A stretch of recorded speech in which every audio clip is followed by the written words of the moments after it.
It's time for Lessons in Economic Illiteracy.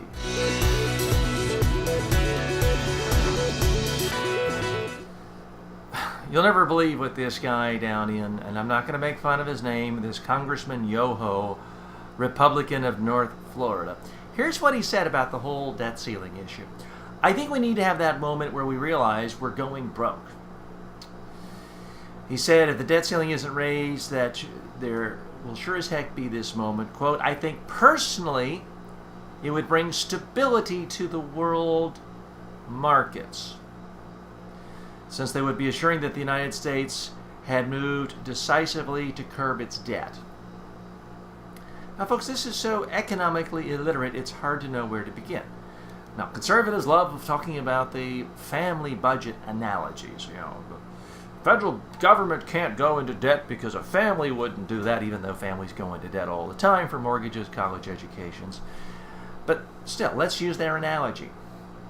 If your kid ran up his credit card debt, went on a spending spree, had $1,000 worth of credit card debt, and also had, let's say, Sweet 16, bar mitzvah money, whatever, $5,000 in savings somewhere, would you tell this kid, okay, just don't pay that credit card debt now? Never mind that you're going to have 17% interest rates or whatever.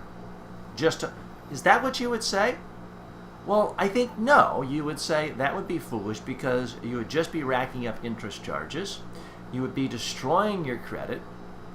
At some point, a few years later, if you want to buy a car, you'd be paying vastly more money for that car if you had a loan for the car.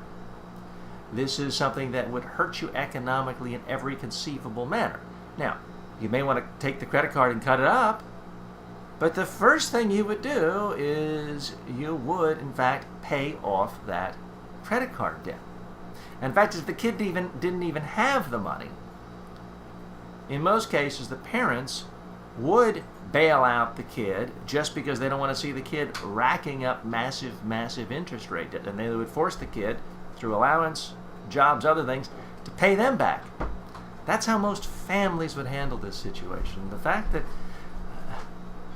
it's an indictment enough that there is an adult person in America who is so stupid to think that not paying your debts is going to help stabilize markets or make people feel better about you. But the fact that this guy is a member of the United States Congress and actually has influence on this is downright scary.